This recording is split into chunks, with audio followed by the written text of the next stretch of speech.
Assalamualaikum warahmatullahi wabarakatuh. Kami dari Waalaikumsalam warahmatullahi wabarakatuh. presentasikan hasil diskusi kelompok kami mengenai menguraikan makna Indonesia sebagai negara hukum dan mendeskripsikan hubungan negara dengan HAM. Sebelumnya, perkenankan saya untuk memperkenalkan anggota. Saya, yang pertama ada Mutiara Rahma, yang kedua ada saya sendiri, Siti Nur Azizah, yang ketiga ada Zaisa Mutiara Zahra, yang keempat ada Vira Agustin. Selanjutnya, kita ke materi yang pertama yang akan dijelaskan oleh Mutiara Rahma. Terima kasih Aziza. Di sini saya akan menjelaskan tentang Indonesia sebagai negara hukum. Di Indonesia, istilah negara hukum secara konstitusional telah disebutkan pada UUD 1945. Penggunaan istilah negara hukum mempunyai perbedaan antara sesudah dilakukan amandemen dan sebelum dilakukan amandemen. Sebelum amandemen UUD 1945 yang berbunyi bahwa Indonesia adalah negara yang berdasar pada negara hukum. Sedangkan setelah dilakukannya amandemen UUD 1945, yaitu negara Indonesia adalah negara hukum. Istilah negara tersebut dimuat dalam UUD 1945, pasal 1 ayat 3. Meskipun ada perbedaan UUD 1945 sebelum dan sesudah amandemen, pada hakikatnya keduanya mempunyai tujuan yang sama, yaitu menjadikan negara Indonesia sebagai negara hukum. Selanjutnya akan disampaikan oleh Vira. Oleh Azizah, mohon maaf.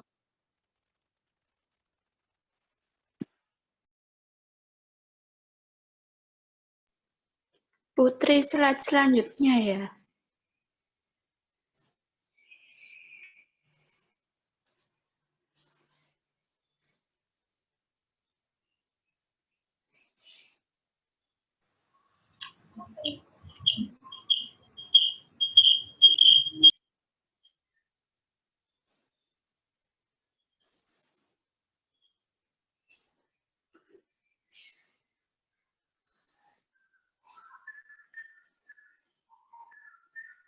Putri, slide selanjutnya.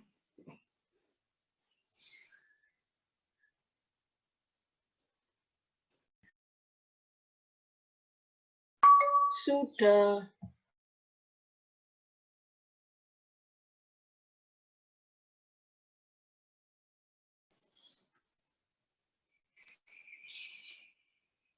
Masih tetap.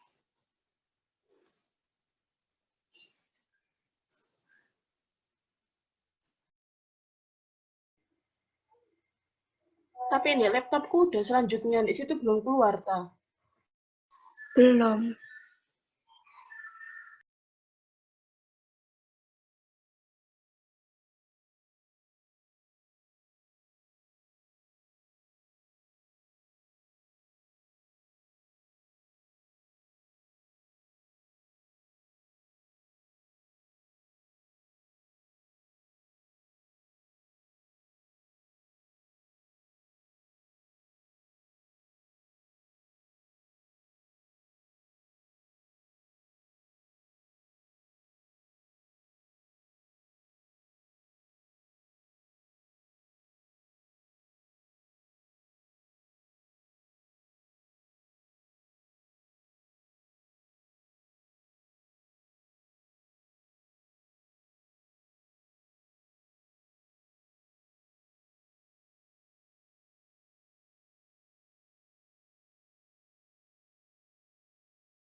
Yang keempat, Indonesia sebagai negara hukum, di mana memiliki karakteristik mandiri yang berarti kemandirian tersebut terlihat dari penerapan konsep atau pola negara yang dianutnya. Konsep yang dianut oleh negara kita disesuaikan dengan kondisi yang ada di Indonesia sekarang ini, yaitu Pancasila. Yang kelima, NKRI sebagai negara hukum yang berdasarkan pada Pancasila, di mana memiliki maksud dan tujuan tertentu yang bertujuan untuk mewujudkan tata kehidupan negara kita sebagai negara yang aman, tentram, sejahtera, dan tertib, di mana kedudukan hukum setiap warga negaranya dijamin, sehingga bisa tercapainya sebuah keselarasian, keseimbangan, dan keselarasan antara kepentingan perseorangan maupun kepentingan kelompok atau masyarakat. Yang keenam, konsep hukum Pancasila artinya suatu sistem hukum yang didirikan berdasarkan asas-asas dan kaidah atau norma-norma yang terkandung atau tercermin dari nilai yang ada dalam Pancasila sebagai dasar kehidupan bermasyarakat. Selanjutnya dijelaskan oleh Zoisha.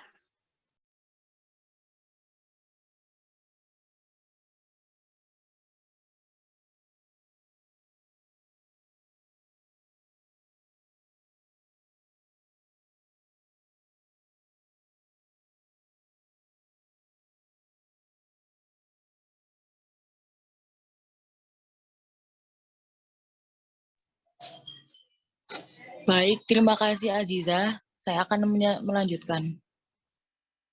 Hubungan hukum dan HAM. HAM dan hukum bagaikan mata uang yang memiliki dua sisi yang tidak dapat dipisahkan.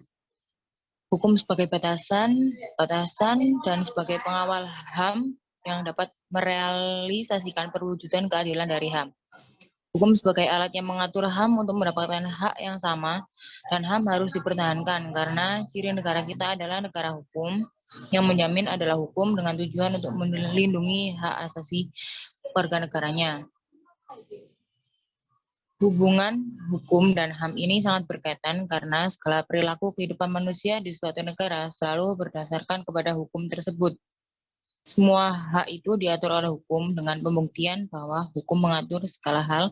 Sebagai contoh pembuktiannya adalah undang-undang dan instrumen peradilan HAM. Hukum mengatur dan yang terkecil hingga hal terkompleks. Hukum melindungi HAM, hukum tanpa hak tidak ada gunanya, dan HAM tanpa hukum adalah sia-sia. Selanjutnya akan dilanjutkan oleh Zoisia. Saya Zoisha akan melanjutkan apa yang dijelaskan oleh teman saya Vira. Fungsi dari hukum sendiri yaitu memberikan perlindungan kepada manusia dalam memenuhi berbagai macam kepentingannya. Dengan syarat manusia juga harus melindungi kepentingan orang lain. Selain adanya hukum, kita juga berhak mendapatkan perlindungan dari pemerintah. Pada hakikatnya, setiap orang berhak mendapat perlindungan dari hukum. Sebagai contoh, perlindungan diberikan kepada tersangka sebagai pihak yang diduga telah melakukan pelanggaran hukum.